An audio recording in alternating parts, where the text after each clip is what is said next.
have watched this show start to finish more times than I have paid some of my bills on time, and I need to say something out loud that's going to cost me some followers. And I'm okay with that. These women were not good friends, okay? They were just four people with the exact same wound who found each other and agreed not to say anything about it. You had one who had 4 degrees and no job, but also no shame. You had one who treated everybody in her life like staff or the help. You had one who couldn't be happy for her best friend for one single day without measuring herself against her. And you had one who got married before she was even done becoming a person. We called it sisterhood, but it was toxic as hell. So today, I'm going through all 4 of them with real psychology. And I promise you, by the end, you are going to look at one of them completely differently. Probably not the one you think. So let's get into it.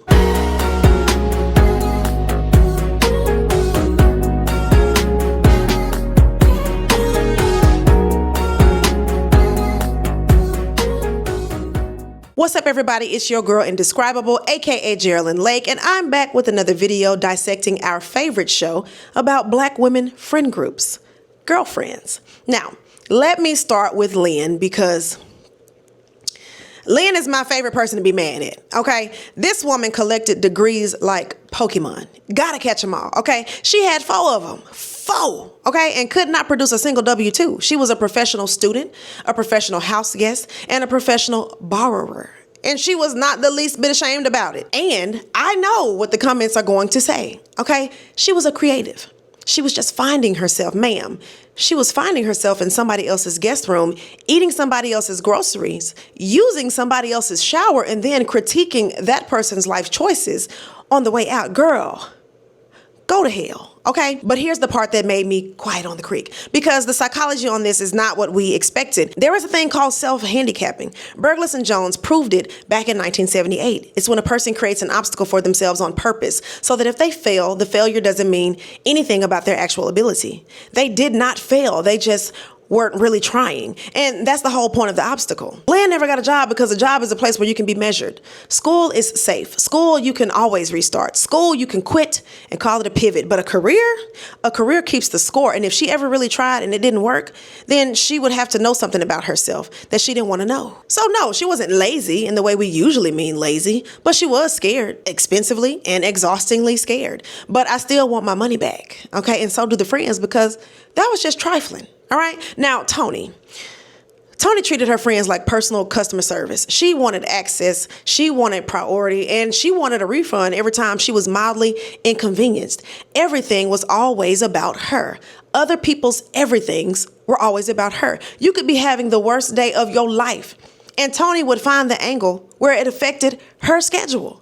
And she wasn't just a little self-centered, okay? She was structurally self-centered. It was load-bearing. Here's the framework that unlocks her, though, and it's the reason why I can't fully hate her. Crocker and Wolfe published research in 2001 on what they called contingencies of self-worth. The idea is that people stake their entire sense of value on one specific domain: looks, money, status, whoever you married. And when your worth is staked on something external like that, you're not living. You're just defending.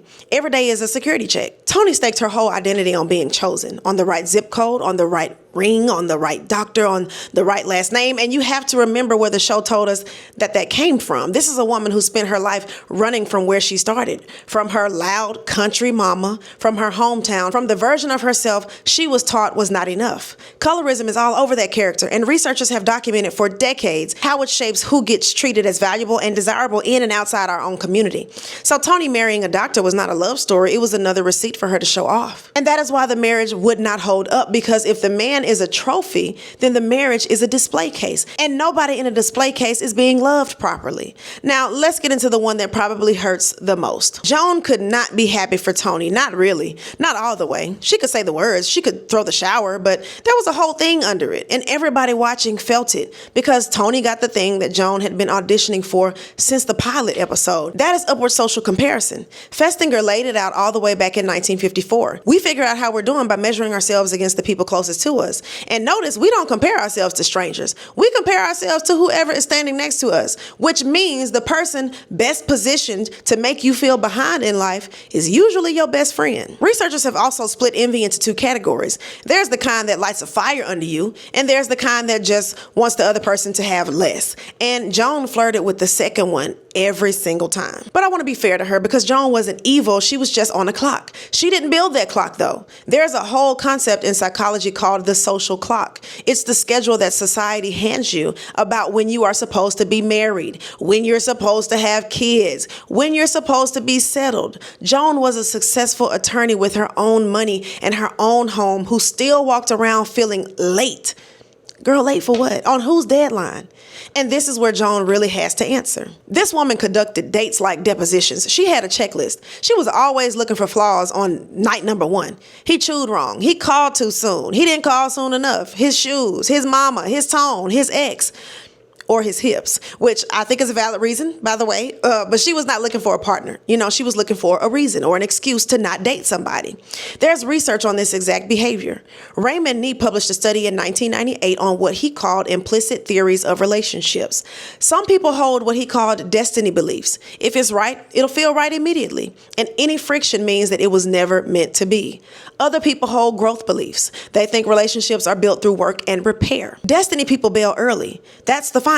When trouble shows up, they read it as evidence that the whole thing was wrong, so they leave. And then they start over, and then they have to do it again, which is a perfect description of Joan's entire dating history. She wasn't unlucky, but she was running a screening process designed to disqualify everybody, so she would never have to find out if she could actually be loved up close. And I say that with love because I have been Joan, okay? Some of y'all watching are Joan right now. Let's be honest. And then there's Maya. And honestly, Maya's story is the most real thing on the whole show. She got married young before she even really knew herself, before she knew what she wanted in life and what she was capable of or how big her life could even be. And then she went and she grew and she got ambitious. Remember, Darnell used to always discourage her from chasing her dreams, like going back to school. They also constantly struggled with communication and control issues because she felt unappreciated and just wanted to be seen outside of her roles as wife and mother. She ends up cheating on Darnell with a man named Stan. Darnell finds out, Stan becomes obsessive and threatens to tell Darnell. He eventually finds out the truth and the marriage falls apart. Only after the separation does Maya become a writer. During and after the divorce, Maya begins writing about relationships. She self-publishes. Oh, hell yes. The book becomes a surprise hit, leading to a publishing deal and a successful writing career. Now, one thing people often forget, a lot of fans remember Maya's affair, but they forget that the show also hinted that Darnell had crossed some boundaries earlier with Cecily. Remember that infamous strawberry feeding scene? And other suspicious behavior. The series never treated that storyline with the same weight or clarity as Maya's affair, and I feel like it was a ball dropped by the writing team. But back to the point, okay? Maya felt trapped in her identity of being a wife and mother. Erickson wrote about this. Identity is not something you finish in high school. There is a whole developmental stage in your 20s where you figure out who you actually are. And if you got married before that stage, then your marriage has to survive both of you becoming different people. Some marriages do exactly that, but a lot don't. And there's also solid data showing that marrying very young carries a significantly higher risk of divorce. And researchers have tracked that pattern for years. And what broke them was not just the growing, it was contempt. Gottman spent decades in the lab watching couples argue and found that the single strongest predictor of divorce is not fighting, not money, not even cheating on its own. It's contempt. That eye roll, the tone, the thing where you stop respecting somebody and start looking down on them. Once that lands in a house, it is very hard to get back out of it. But I want to give Maya some flowers because she is the only one on this show who actually built something from nothing. No degrees on the wall, no rich husband, no trust fund. She was an assistant who wrote a book and changed her entire life. Meanwhile, the one with all the degrees was sleeping on her couch. Yeah, I would be mad about that too. But here's what I think this show was actually about, and I don't think we were ready for it at the time. Every one of these women was chasing proof.